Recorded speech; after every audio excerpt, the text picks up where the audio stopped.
Welcome, everybody, to the D.FINED Engagement Bookcast. My name is D.FINED. I'm here to welcome you. Today, we'll be talking to the Chief Culture Officer of the company 15Five, and his name is Shane Metcalf. Shane and I met for the first time in September of 2019, and we're here to refresh and get the word on how things went for him and 15Five during the pandemic. Shane, welcome back to the Defined Engagement Bookcast. I'm so grateful that you chose to join me again. And everybody else, welcome. Hey everybody, we're back for the Defined Engagement Bookcast, and I have again Shane Metcalf. He is the Chief Culture Officer at 15Five, a company that was headquartered in San Francisco. We're going to have to see if it still is, because Shane is not living there anymore. But Shane, welcome back to the Defined Engagement Bookcast. Doug, really good to be back. It's been quite a year since we've talked last, and I'm sure we'll have a lot to catch up on. Yeah, I don't know if you remember or not, but I'm the guy that the painting fell on. Oh yeah, no, I remember. Okay, I'm impressed. You're not on the couch anymore. That's classic, isn't it? Yeah. Hey, everybody, I want to let you know a little bit about Shane before we move on. Shane is a keynote speaker on building a world-class workplace and one of the leading pioneers in the space of cultural engineering and positive psychology. His insights have been featured in Inc., Fast Company, Business Insider, and the Washington Post, TechCrunch, and Bloomberg. He and his team support HR executives with data-driven continuous performance management.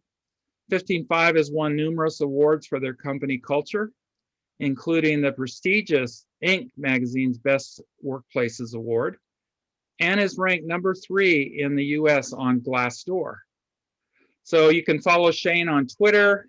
I'll give you all that stuff in the show notes, so you can find him on Twitter, LinkedIn, and he has a couple of podcasts that we can mention later, Shane. So, Shane, thank you again, and welcome back. I want to hit the ground running about what is the world like for you? What were your biggest challenges in the past year when they declared the pandemic and everybody had to change their lives? What has occurred at your company, 15Five? Yeah, well, I'm sitting here and it's mid-March 2021, and whew, what a year. Mm-hmm. I mean, what a trial by fire year for any leader, any entrepreneur, any human being, really. Right. And, I'm really happy to say that we're in a good place. Mm-hmm. It challenges galore. Yeah. And, I like the idea of anti-fragile. Yes. And yes. that there are systems that are fragile, that if you stress them, they break. There are systems that are resilient, that if you stress them, they come back to their normal shape.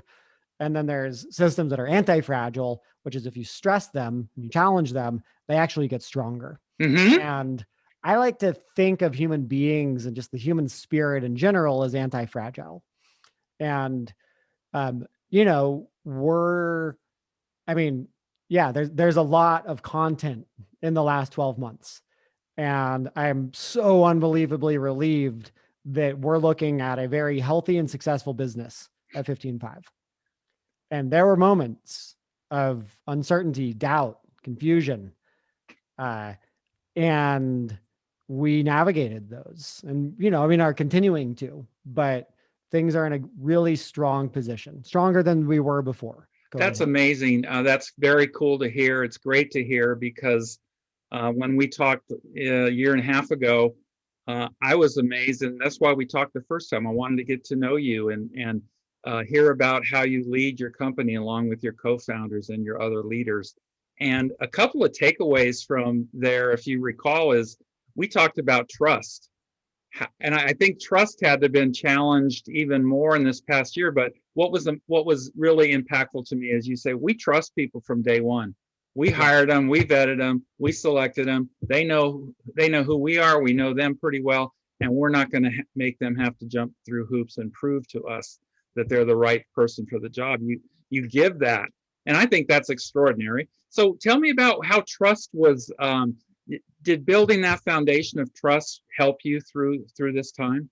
Yeah, I'd hate to imagine what the last year would have been like if we hadn't had that foundation of trust, because trust absolutely was tested. And Mhm. I would say uh, more, less from us as leaders not trusting our people, and more our leaders questioning if we were trustworthy, and us having to demonstrate our commitment and our trustworthiness. Um, and so early on, right as shit was hitting the fan, we were looking at, okay, we need to shore up our liabilities. We need to make sure that we weather this storm and come out the other side. And Mhm. so, there's a certain amount of reduction in expenses that we needed to hit. We decided, unlike a lot of companies out there that, I understand why they would do it, of instead of doing a riff, of Mhm. saying, hey, we're going to lay off 30% of the company, we decided to do a collective payroll cut and Mhm. not lay a single person off. And we did that. Mhm. And it was a mixed bag, because on the one hand, I think there were a lot of people that really respected that, and were really, it was admired that, hey, we're in this together and we're not just going to let go of people. And then on the other hand, you mess with people's money, and it gets personal. Mhm. Exactly. There's already enormous emotional, mental strain going Yes. on. And then there's a pay reduction with, you know, ideas of when it would come back. Right. And, we set it up as a 6-month Mhm. uh, timeline. And we did the pay cuts. And I'm really happy to say we actually brought full salaries back 2 months in, that we were able to perform as a company well enough that we were able to hit our targets. And we brought full salaries back much sooner than expected. That is so great to hear. I when you talked about them in some ways, some people pushing back and of course not liking it, I I look at the alternative to just being out there in this job market, especially in your industry, high tech and things like Yep. that, startup. That's not a gimme that you're just going to go somewhere because everybody else was doing the same thing. So Yep. you really, you guys were from the sound of it, you were doing the right thing for your people, and 2 months later, here you are. That was cool. Yeah. And so, that was a big challenge. Racial justice was also another big opportunity for learning and growth, and a lot of discomfort, and, self-examination and intellectual honesty of, okay, where are we? Where have we not prioritized diversity in the company? And, oh, okay, there's a price, there's a cost to that.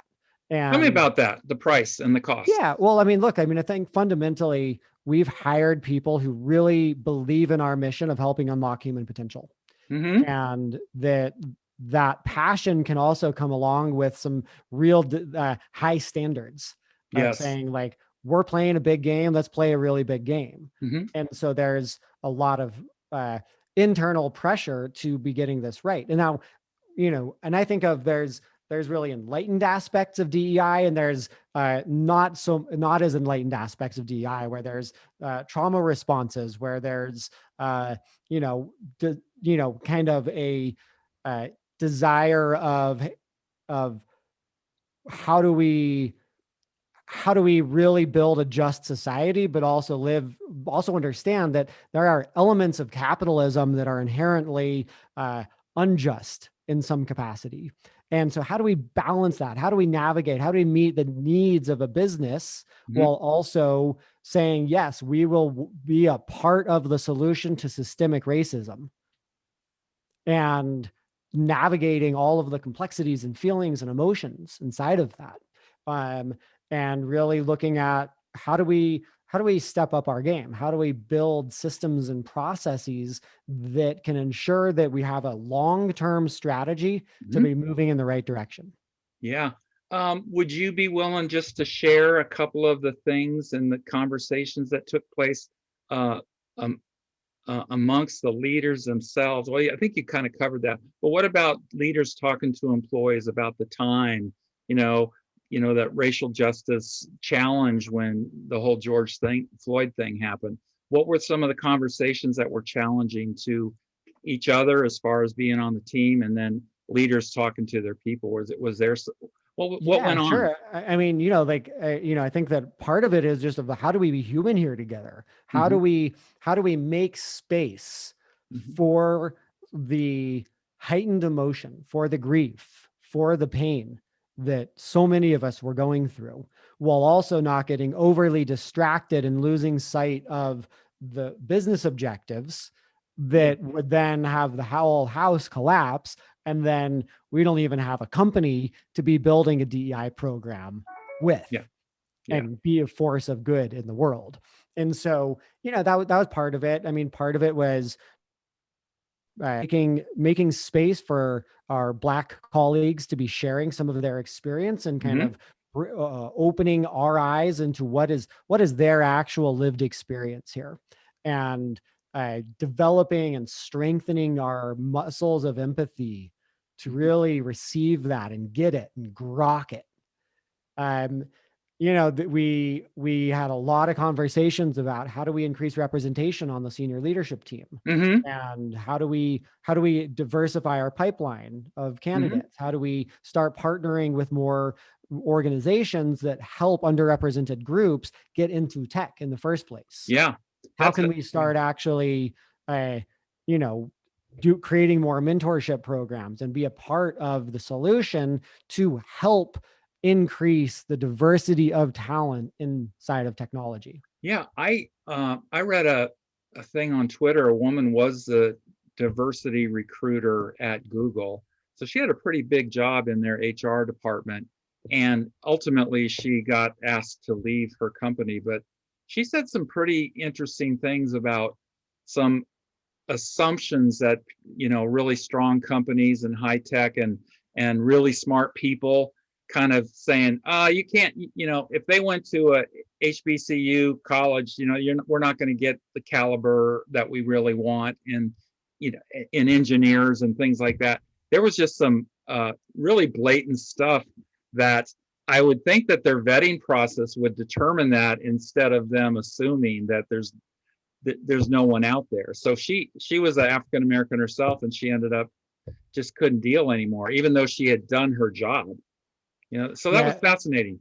Yeah. There's a Carl Jung quote that goes Yeah. something like, one of the greatest gifts we can give to the world is to withdraw our projections from it. Mm-hmm. Mm-hmm.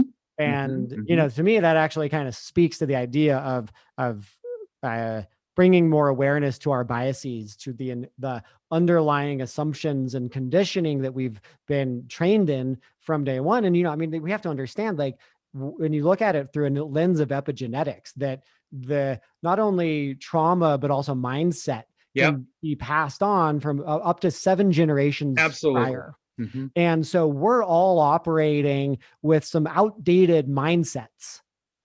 I don't care who you are, but you have trauma and, racism and bias in your DNA.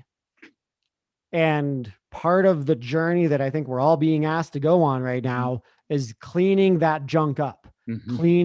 cleaning out the projections that we have on the world about other human beings, and, withdrawing those so we can start to see more clearly the actual human that's in front of us. I have to think that the way you've set up your company in some of the things we talked about before, that you have weekly or Monday morning kind of check-ins with everybody.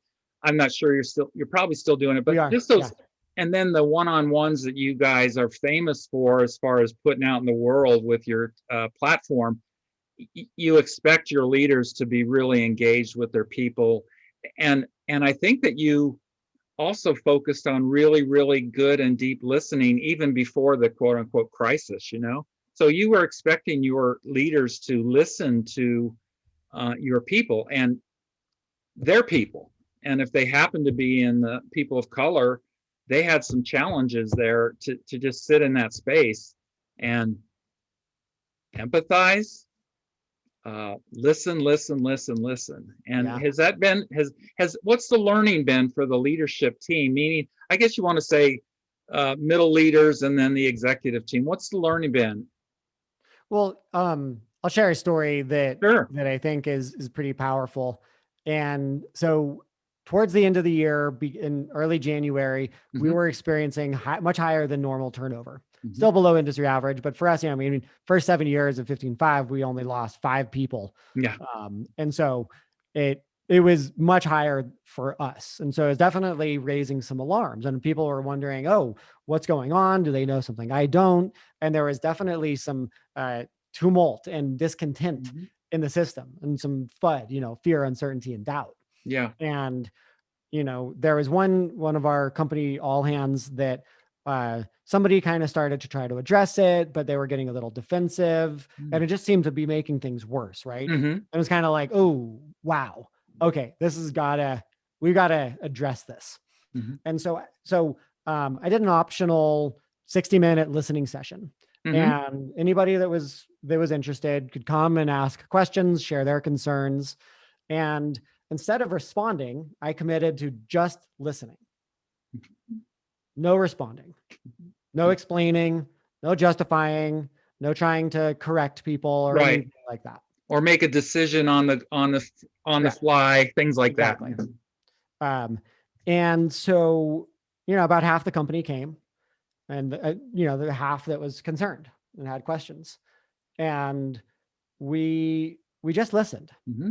And it was a pivotal moment. It was actually the moment I feel like we started to turn a leaf from the difficulty of the past year into the new world that we're now in.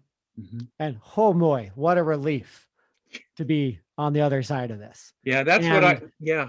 Go and ahead. So it really demonstrated to me that listening is one of the greatest powers on the planet. Yeah. Like just pure listening, and the listening to understand, not listening to respond. Mm-hmm. For those of us who know that distinction. Right. And the fact you set it up that you were not going to respond. Yeah. And I had to, I had to hold my tongue, because there were some things, there were misrepresentations and, things that weren't accurate. Yes. Assumptions that people were making. And I mean, I think that's like one of the big lessons I've learned about leadership, is that it's like people are going to make all kinds of crazy assumptions, and they're going to fill in the blanks when they don't have information. Yes. Yeah. And why it's so important to have good communications, to be able to be a good storyteller, to reveal the right amount of transparency, not too much transparency, but transparency with the right context, to disarm a little bit of the human tendency to jump to conclusions. Yeah. But in that listening session, I just watched it almost an emotional alchemical transformation happen real time. Yeah. What do you think it was? What when you sensed that, what was happening at the time, Shane? When you thought that, like, I think at the deepest level, when people are scared or confused, they just want to be heard. Yeah. And that, like, that it speaks to to a human need to be heard, to see and be seen. And in that kind of environment, it also disarms somebody, because if you know that you're going to go into a debate, you kind of get all charged up and you come in with your fists up. And then as soon as the person is not going to be reacting, and they're just going to receive, it dissipates the charge. Did you walk out of that listening session taking about 1,000 pounds lighter? Yeah, with little punch marks, cauliflower ears and such. Did you walk out with 3 or 4 things that you had to take to your senior team and say, hey folks, this is what we got to pay attention to this now, or this is, I would just be curious what those were, if you're willing to share. We had the majority of the leadership team there, so I didn't need to reconvey it. But yeah, I mean, there were themes. There was, and I mean, a lot of it was, and why it was kind of easy was that so much of that was already in progress. So much of the feedback loops that people were wanting attention on we were already in action around. Cool. And and so much of it is just of like, do I have a future here? Is there a fair and equitable compensation program? Is there do we care about DEI and inclusion and belonging? Are we committed to this? Are we uh, going to continue keeping our values and our mission at the center of our company? Is there a bright future ahead? So much, so all those things were able to easily be addressed because we were already working on them. But what's interesting is when people are in a triggered state, we don't really listen. We can't. Like, I've heard Raj Kumari Niyogi, who I think you might know, talk about when the brain is in a fight or flight state. Yeah. Literally, our hearing starts to turn off. Wow. Like physiologically, our ears actually, the eardrum changes and we can't listen. You got other fish to fry, right? You just you got to do something, and listening's not part of it. Totally. And you think about the collective fight or flight that most human beings have been in in the last 12 months. Yes. And there's not been a lot of bandwidth to really hear what's going on. And there's that, and all of the as we kind of get into a threatened state, it's much easier and tempting to go to a baseline. I need to look out for myself. Yeah. I can't trust authority. I can't trust my company. They might lay me off. They don't have my best interest at heart. And they're, so I think that's a natural thing that's happened. And especially it's exacerbated by being virtual. Yes. And not having that real-time meet space interaction that can kind of help the lizard brain calm down a bit. Yeah.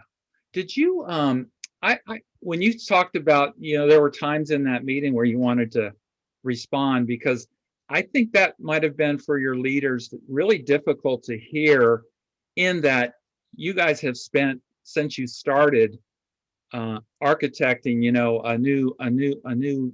a new way to be at work, and then to hear that people like it's not working. That's kind of what I'm hearing, is like people kind of saying, should we trust you? Can we trust you? When all you've kind of done, the whole time is I would think, do the right thing, doing the right thing most of the time. Nobody's perfect, but putting that front and center, that you're going to be the type of company that allows people to bring their full selves to work. Yeah, no, I mean, there were aspects of that were absolutely heartbreaking. Yeah. And very difficult. Yeah. And, where of like the tempting to be like, well, screw all of this. Like, I'm out of here, but not giving into those temptations. And, and I mean, it's also, I think there's a lot of interesting lessons around not giving into a vocal minority. Yeah. Because, 95% of the company might not be feeling that way, but the 5% that is making a stink and actively creating and sowing distrust and cynicism and skepticism. It's amazing how powerful that group can be. Infectious. And I think that there's an infectious, you said? Yeah, exactly. And so I think that there's some real interesting lessons there about not getting confused about a small vocal minority actually being the majority. Yes. Yeah. Hey, I had a question here that we haven't talked about yet. Is there something that you'd like to say that your leadership team wished they had done differently? Because you didn't know what was coming, but you wish you would have done things differently in hindsight. And did anything go really wrong that you're willing to share? Well, I mean, I think that, one of the things we tried out early on was doing a freemium strategy of saying, hey, okay, there's a lot of organizations out there that are making the move to remote and that need support. And, we have the right product at the right time. Yes. Literally, we have an unbelievably effective platform for managing remote culture and communication. And so we played with doing a freemium Mm-hmm. approach and quickly realized that it wasn't actually, we weren't set up for success with it, that it was cannibalizing a lot of the lead flow, Mm-hmm. and we weren't in the right position.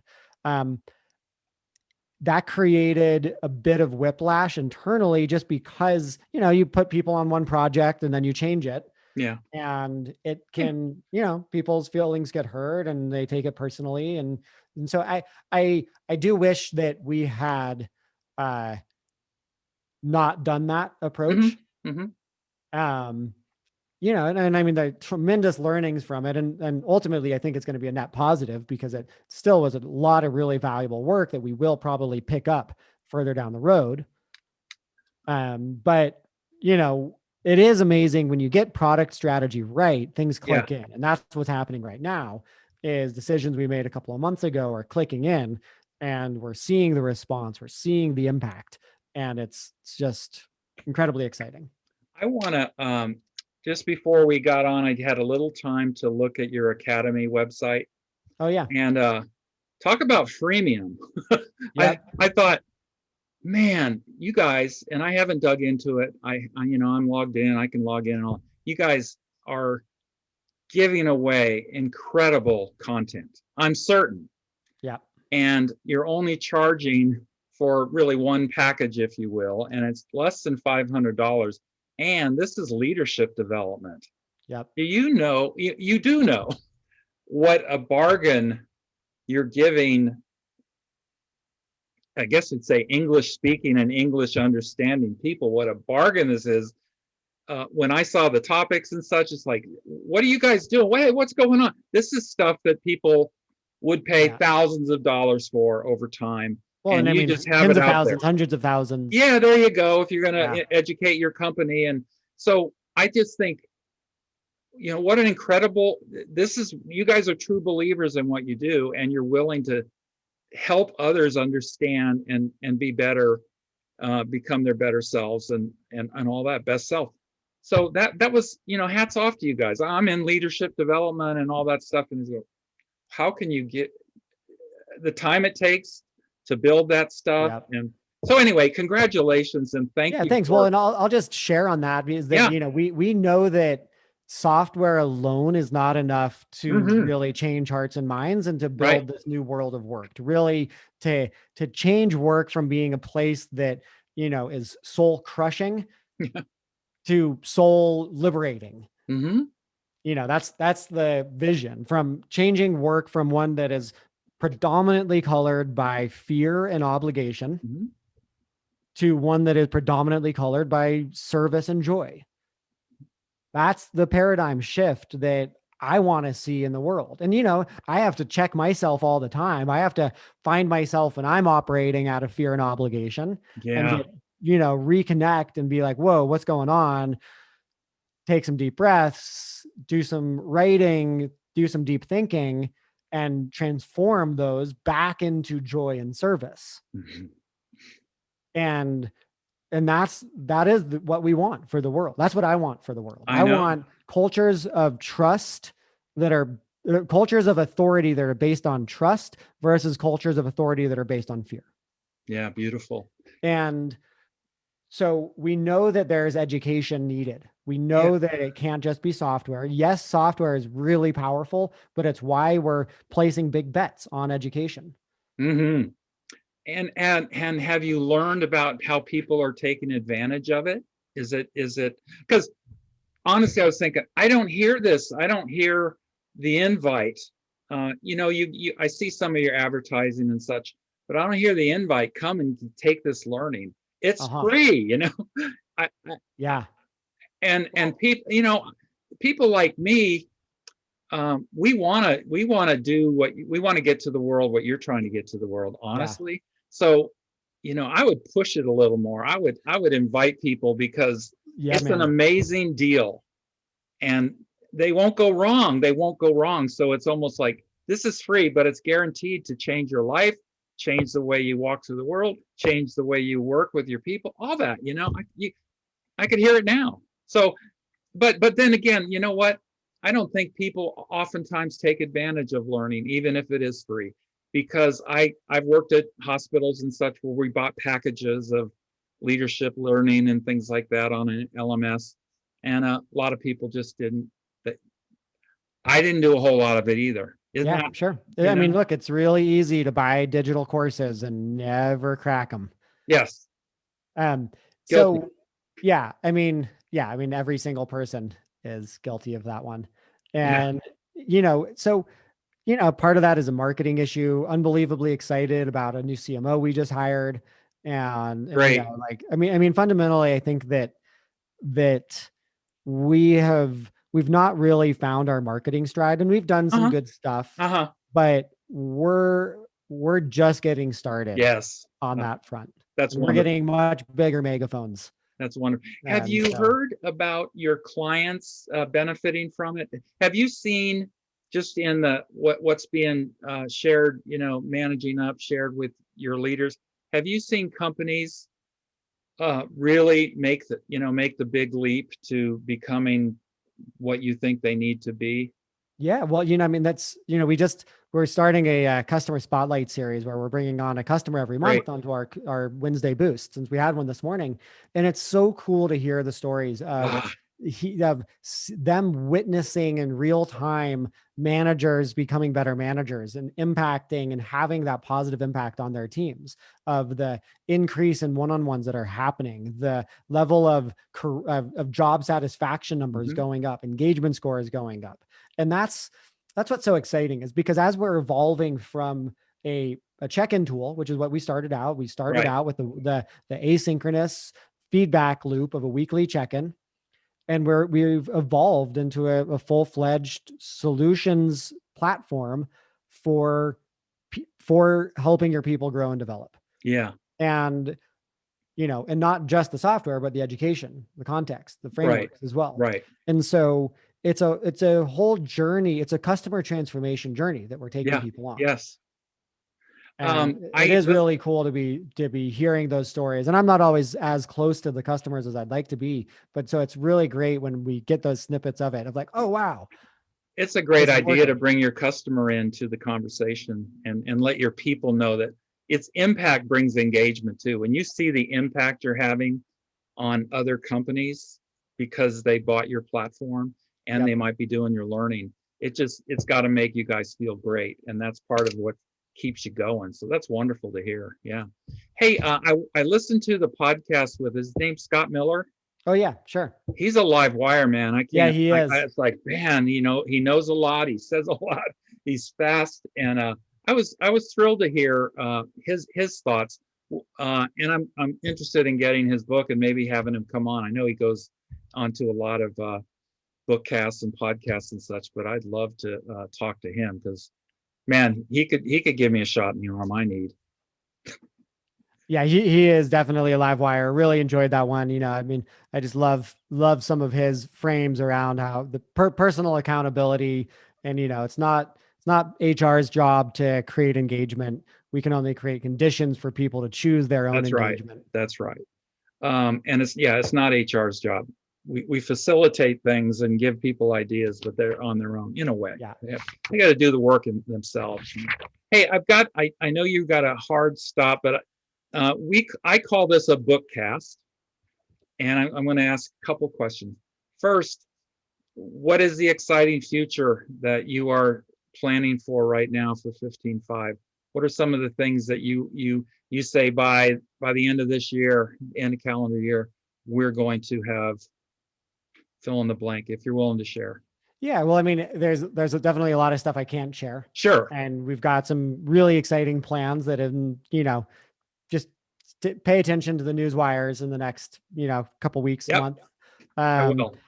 I mean, I think that it's that shift of from, and I think that it really is going to be fully realized this year, from the check-in tool is the primary mechanism of us really believing in that continuous feedback, continuous performance management, which is still the heart of the tool, Yes. but truly having a fully fledged platform, Mm-hmm. world-class engagement tools, Mm-hmm. world-class performance reviews, world-class education and training and services, and having just a really complete offering Right. And just thrilled about that. I mean, we're just seeing the response in the market just through the roof. Well, that's why I'm here. I get to watch you guys and I get to hear you guys, and I attend I attend some webinars and stuff that you do with Bamboo HR. They're all terrific, and the people that show up, they're right along what I've been kind of trying to do my whole career. Yeah. So, Yeah. I think progressive leadership, it's coming into its own now. You're doing something, I think, a cut above when you're bringing in the emotional aspect of work, the mental health aspect of the people that work for you. That's a cut above to me. But I think that finally people are young enough who have been schooled in 3/4 progressive leadership now. They're coming into their own and leading companies. So you had, what did you have where have you gotten your, I guess you want to say, your prowess in leadership and culture? Where did you didn't get yours from a book, but did you ever go somewhere and got schooled in certain things, or are you autodidactic and you learned it yourself?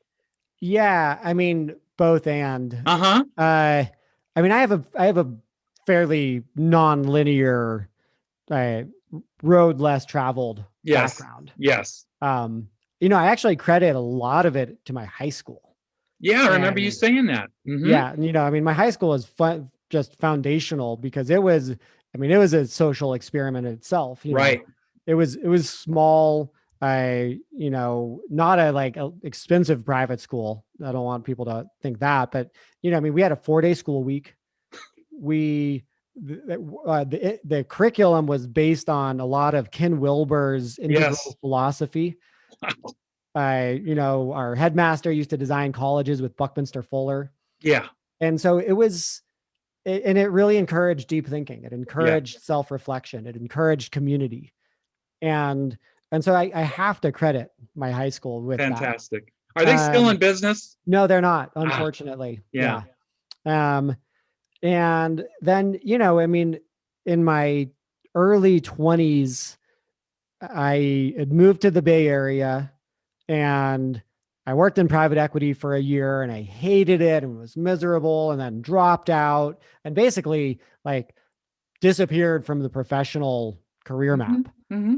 And went underground. Mm-hmm. And went into the crazy world of transformational interpersonal development communities. I hear you. And, I was in workshops every weekend, Mm-hmm. 2 to 3 weekends a month, and lived in communities that were also radical social experiments. Mm-hmm. And then really discovered coaching work. Yeah.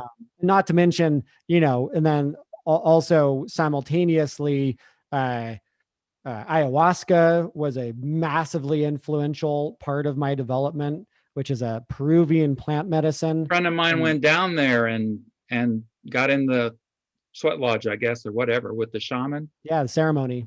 Yeah. And, psychedelics and psychedelic medicine and guided psychotherapy assisted by psychedelics I can't not credit that with a lot of the inspiration, ideas, and direct insights into how to build cultures that are that encourage our humanity. And it's okay for me to send this video out then too, huh? It's amazing the movement that is happening to destigmatize psychedelic medicines. Mm-hmm. And there's a whole other there's a 2-hour podcast about that. Who are you going to do it with? I've got a couple of friends actually that do those kinds of interviews. Wonderful. I look forward to that. And then, also my training as a coach was instrumental. Yeah. And because, when you go through, whether it's training to be a therapist and you do thousands of hours of therapy, or you're training to be a coach and you do thousands of hours of coaching, it really also set up a lot of the frameworks and paradigms that I wanted to explore. did you at the time when you were when you went away for a year, went in and went deep and went into yourself and went into all kinds of good stuff It to was about 5 years. oh, okay, Yeah. it wasn't a year, 5 years. So did you ever think I'm going to be a chief culture officer Oh someday, or no. I'm going to found a you know, a cool company and great technology? No, it None of blows that. my mind every day. Awesome. I mean, especially, it really blows my mind being a poor kid from New Mexico Mm-hmm. that, thought he was moving to the big city when he moved to Albuquerque, to have had my life turn out this way. It shocks and amazes me. And I'm deeply grateful because for me, none of this was assumed. None of Yeah. this was given. Yeah. And I have both been very lucky and blessed, and I've also struggled and persevered Mm-hmm. to create the life that I have. And it's not like it's over. It's not like the struggle and need for perseverance goes away. 9 Right. years into building this company, and I need to uproot those moments of fear and doubt and rediscover my commitment and my devotion to this See, path. that's what I love about you, Shane, is like you talk about yourself in that maybe we're at the point where senior leaders, executives, founders can say that, you know, that you know, fear and doubt, it still comes. It doesn't just because your company's doing very well and you're doing well. It's an ever present like little monster on your in your Yeah. head or in your heart or on your shoulder, Well, whatever. and I'm just so grateful that I'm Yeah. not, I'm not a business executive in the 80s and 90s and 2000s. I mean, I'm supremely grateful that the world of work that we live in now, and of course, it's not evenly distributed. No. And of course, I have certain privileges as a founder and as a white man, but that I can lead with vulnerability. I can be more open. I can Hmm. share about the fact that psychedelic medicines have provided a lion's share of inspiration in how to build healthy cultures and Wow. not get immediately fired for Yes, that. because you're a founder. They can't fire you. Yeah. No, but And that's I mean, beautiful. Yeah. like, I have friends that are posting on LinkedIn sharing like, hey, I'm coming out of the closet that I use psychedelics with DEI work. And, you know, Hmm. and like getting hundreds of supportive responses. Yeah. Like that's the world we live in. I mean, I coached the founder of one of the largest direct to consumer psychedelic medicine companies out there. Hmm. And that's happening, Yeah. that there is a growing wave, because fundamentally it's not about the psychedelics or the drugs or the medicines or whatever you want to call it. It's about healing. It's about Mm. us actually coming back to our wholeness, coming back to our hearts, coming back and shedding some of the traumas that have accumulated inside of our nervous system. And guess what? When we do that, we actually become happier, healthier, more loving, more compassionate human beings that have an ability to then create experiences and systems and structures around us that also can heal people. You know what's interesting, Shane, is that when I'm not all that schooled in it, but you know, I'm like a popular reader. And when I hear about that and I hear people discussing their experience, maybe they're just picking these people, but I've never heard someone say, that was the worst thing I ever did in my life. I will you know, it's that they are Yep. sharing something, some insight, some transformation that took place in this experience. And maybe they're the outliers that just like hated it and didn't get anything out of it, but I don't hear that. And I don't think it's Well, a sell job either. I'll be the first to tell you that there have been some of the hardest nights of Mhm. my life. Mhm. And when in the middle of the difficulty of it, telling myself, why am I doing this to myself? Mhm. And I will Mhm. never do this again. Mhm. Mhm. But all that is it's getting uh, taken through your own shadow, through the Yeah. suffering and the pain that's already inside. And this is a more direct way of Mhm. going into the Yes, heart of it. that's what I've And heard. on the other side of it, it is liberation. It is awakening. It is healing. I wonder if you think, God, it's so we could talk some more. But I wonder, you think someone like me walking through the world that's never experienced that yet, do you have do you kind of have a binary way of looking at folks like they don't have it yet? They haven't really got it like I've gotten it. And does it frustrate you sometimes? I think that maybe early on in somebody's adventure Yeah. and experience into this, you can kind of start to do that. And you're not experienced, and you have you're a muggle. Yeah. You don't Yeah. know about the magical nature of reality. And Yeah. it's easy, and human beings love doing that.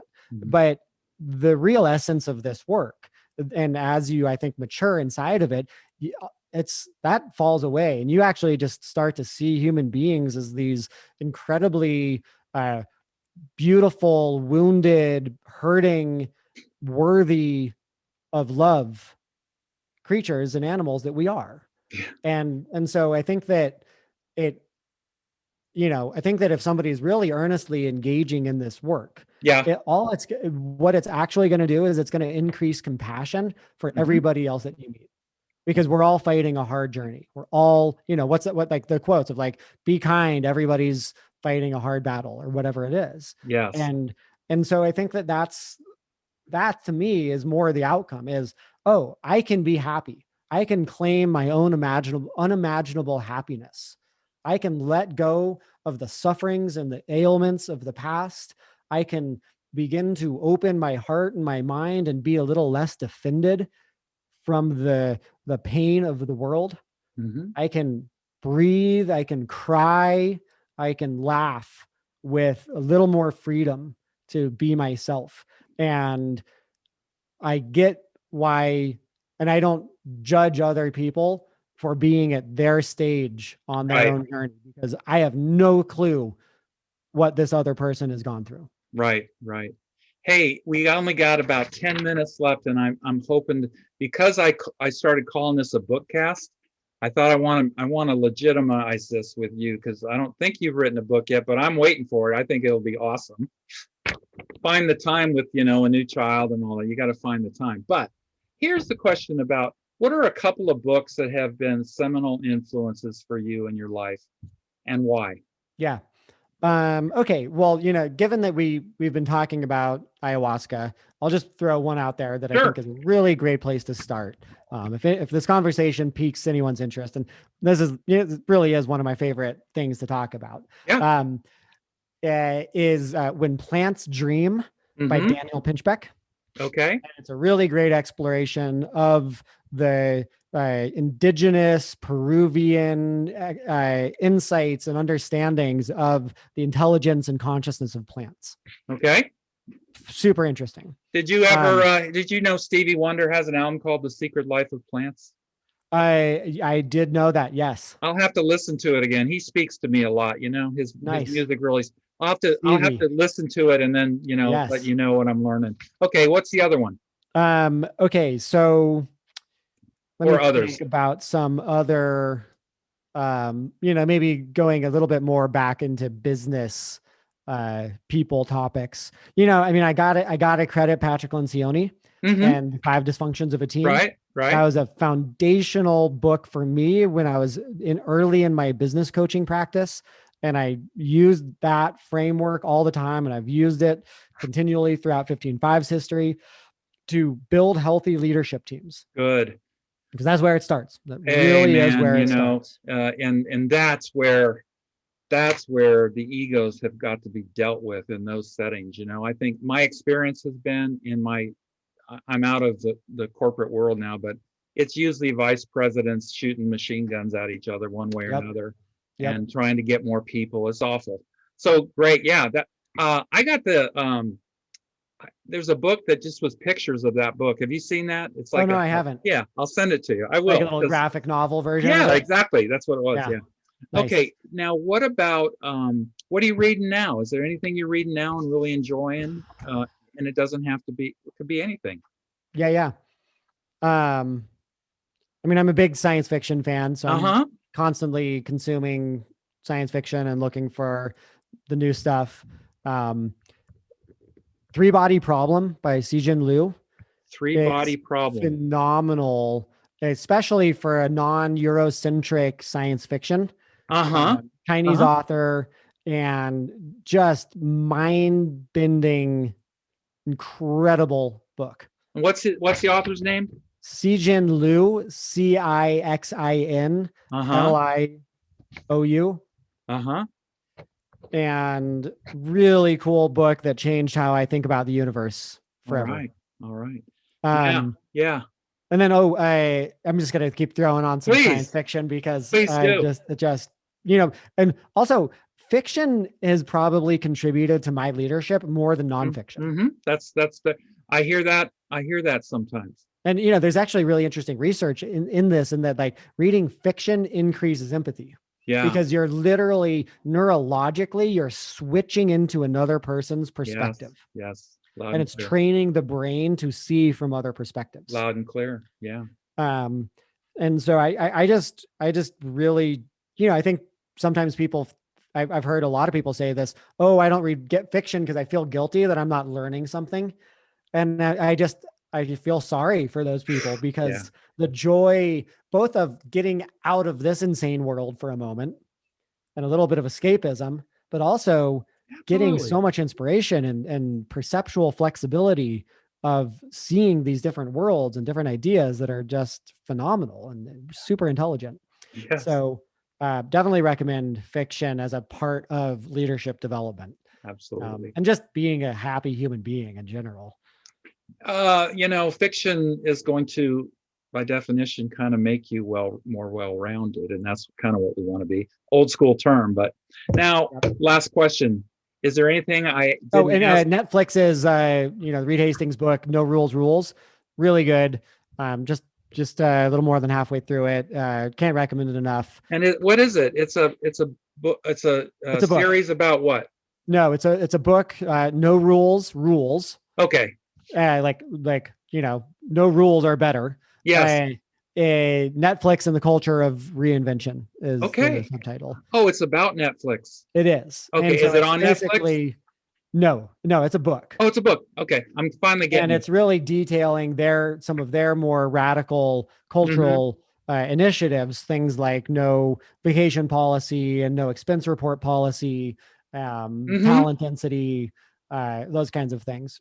They, Really, really inspiring. they seem to be doing quite well too. Hey, Yes. the last thing, what's being a new father like? I think your child is over a year old now, right? Yep. Just And about 14 months. 14 months. And how has that changed you and how you work? How's it changed you how you work and lead by being a daddy? Yeah. Well, first of all, it's the best thing ever. It's just phenomenal. And, it's any parent knows the joy of watching every little bit of development. And, the moments of consoling her when she's hurt and she's in distress, are actually, they're not the most enjoyable, pleasurable moments of parenthood, but, back to that place of being able to drop into a place of compassion and holding and allowing somebody to go through their own struggle while simply loving them is, I think that's often what we do, is where we can do the opportunity we have as leaders is to love people, not take away their problems, but just to love them. Well, I heard you say to your co-founder the other day, David and I love each other so much. It was like amazing. I'd love to explore that with you. Oh yeah. Love I at really work. do. It's cool. It was so cool to hear you say that. An insane idea that we shouldn't bring our love to work, and we shouldn't love the people that we spend so much time with, because it's a much better outcome when we love people versus when we don't love people. Yeah, when you were talking about comforting, you have a daughter, right? Yeah. Comforting your daughter when she's distressed is like, I came from a huge family. Like, I'm the middle child of 8 kids, and dad worked hard, 2 jobs. Mom was a stay-at-home mom, but you get crazy. That gets crazy. Can you imagine? Yeah. I had 2 brothers, and we got totally insane bananas. So yeah. So being in the middle of that, it's like, there's not enough time for any one of us. That's just the result. So there's some gaps in me that just are, and maybe some of that stuff I sip later in my life, I can get do some of that. Yes. But my point is this: I used to put my kid to bed. He's 26 now, but his mother and I used to trade off days of just rocking him to sleep with Disney sleep music, right? And just speak to him and tell him how wonderful he is, what a good life he's going to have. Just that whole Yeah. thing. We did it every Yeah. night. And I was just I'm trying to make up for getting, I wanted to give him what I probably didn't get as a kid, but you get to do a lot of that with your child, I'm sure. So, Well, and you know, and there's a beautiful analogy there in that as managers, as leaders, Mhm. we get to give our people the kind of love and care and support and growth opportunities that we didn't get as employees. Yes. And, you know, and that's the beautiful, it's one of the, I mean, humanity is an ugly mess at times, but there's also such beauty in our ability to make progress generation after generation. Keep doing the good work, Shane. Doug, what a pleasure. Really, really enjoyed the conversation. Me Thanks for too, man. letting me go into some off-road It's areas. all wonderful, and I can't thank you enough for your time. And we'll get this out in a few weeks. I got a few ahead of you, but all the best to you, and continue in your work. And maybe we could do this in another year or so. I love chatting with you. Wonderful, Doug. Thanks again. You bet. Bye-bye, Shane.